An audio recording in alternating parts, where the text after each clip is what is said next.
All right, so we are about to run into Starbucks for the second time today, unfortunately. And then when I get back to the car, we're gonna hang out for a little bit and have a little conversation because it's been a while since I've uploaded on this channel.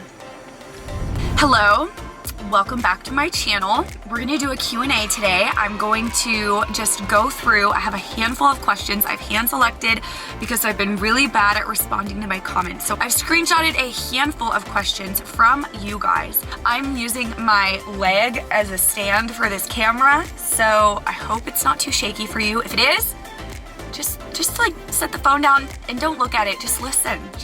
Okay, so anyway, let's just jump right on in. This first question is from Isaac Lightborn, and he says, when is a buyer's market coming? Frowny face. Well, what I do know is that I got into the real estate business in 2015, and ever since I first got my license, I have been hearing from reliable resources, all kinds of people, top producers, since 2015, they were saying, same story. Do not buy a house right now. The market's gonna crash any day. We're seeing exactly what we saw in 08, or right before the last market crash happened. I was hearing that in 2015. We had a little bit of a dip, things slowed down a little bit, like maybe 2018 or so. If you're in real estate and you remember, let me know in the comments below. Not a crash, it was still a seller's market, obviously, but things were a little slower, definitely taking longer to sell than now. And now we're hearing again, market's about to crash, market's gonna crash any day. And so to be honest, I don't like the mentality of waiting for the market to crash because I firmly believe that there is opportunity in every single market. And just because you're buying when it's a seller's market doesn't mean you're making a bad investment. So basically what I'm trying to say is you really just don't know. None of us know.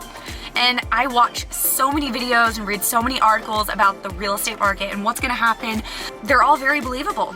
The ones about the market crash coming this year are believable, and the ones about prices continuing to rise for a few more years are also believable. So none of us know. Let me know in the comments below what your thoughts are about the market and what you think will happen in 2022 and all of that good stuff. But I'm buying a house right now in a hot seller's market at the quote-unquote top of the market, even though home prices have appreciated in the last year more than they ever have in history, well, faster than they ever have in history.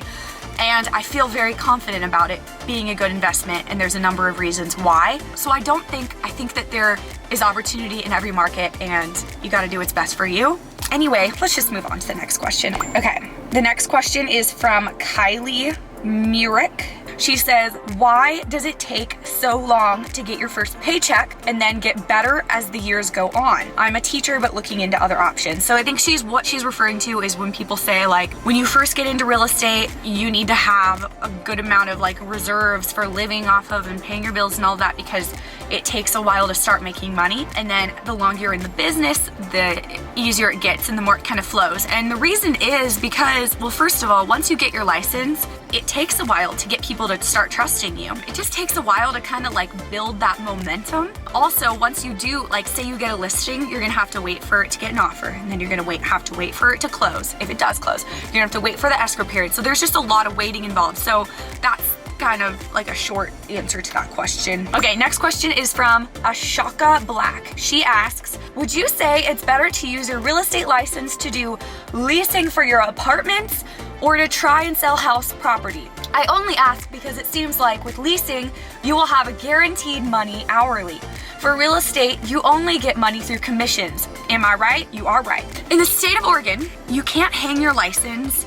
In order to work with like apartments, you have to be a property manager. You can use your real estate license if you choose to get it to go with a property management company and be a property manager. Or you can be a real estate agent. As a property manager, like she was asking, leasing apartments and stuff. Yes, it is more stable income, but on the flip side, there is a limit to what you're gonna make. So I always would say any day, it is way better to be a real estate agent and be an independent contractor on your own, because then it is up to you how much you make, how much you sell, how much you work. Your hours are way more flexible. Like, it's all on you.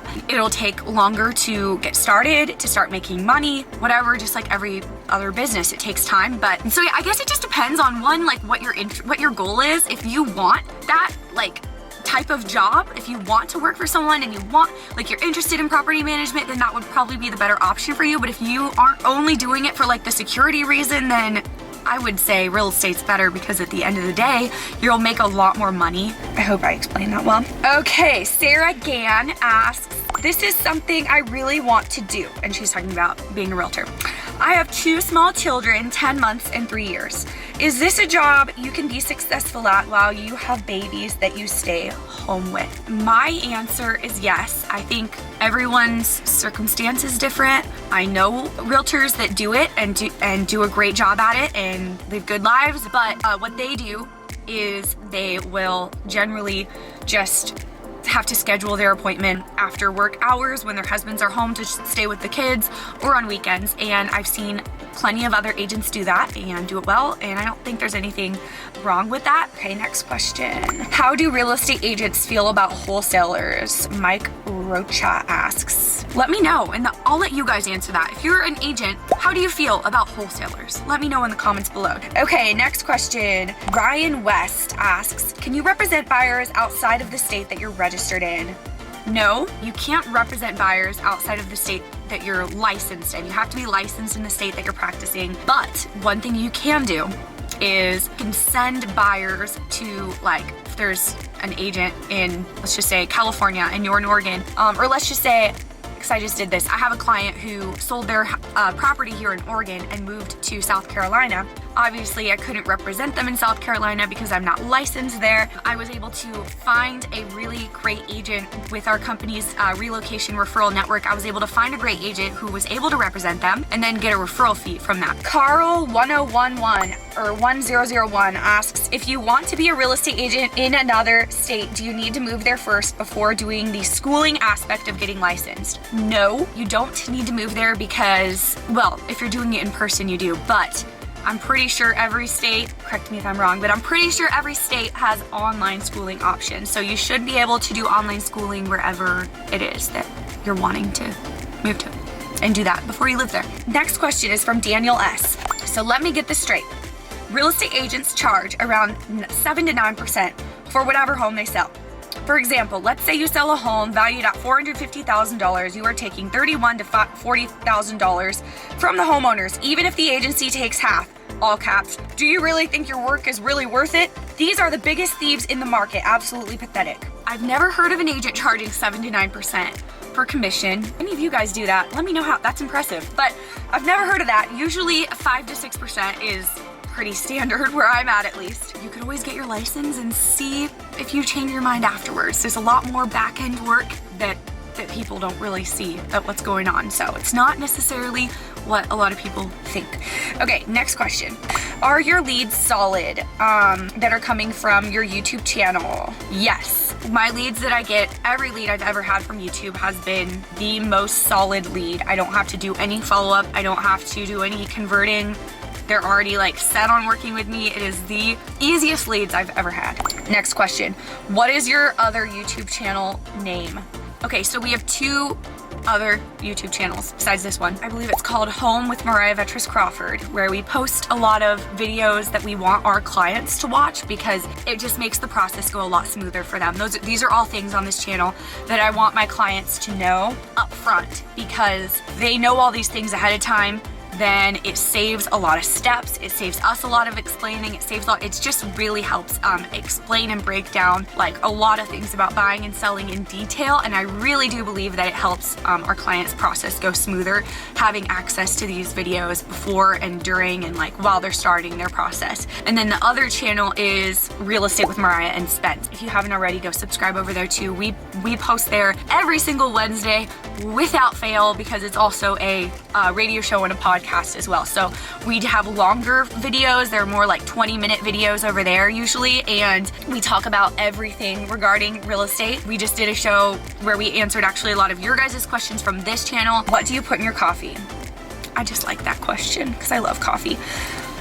Lately, I've been into an iced latte with oat milk. Okay, Andy Tutton asks, why would you schedule videos so they're out of date when they're published? Why not publish straight away? Because it just helps with consistency. I don't always do that. I used to do it more often. It's just a cool feature that YouTube offers that I think can only help. So anyway, I'm gonna leave this video here. Like I said in the beginning, I haven't made a video on this channel in quite a while, and the biggest reason has been because I just haven't really known what to make a video about, because I want to make videos that you guys want to watch, our subscribers. That's always how we've come up with content on this channel. We've always just done the videos we've been asked to make, like video suggestions and what questions we get asked the most often. But a lot of our questions that we get asked are about things that I've mentioned this before, so I'm not going to go off on a rant or anything, but a lot of the questions we get asked about are things like for sale by owners and cold calling, and I just don't really want to talk about that stuff anymore. I've made so many videos about that in the past, and I'm kind of just over it. So if you are watching this and you have any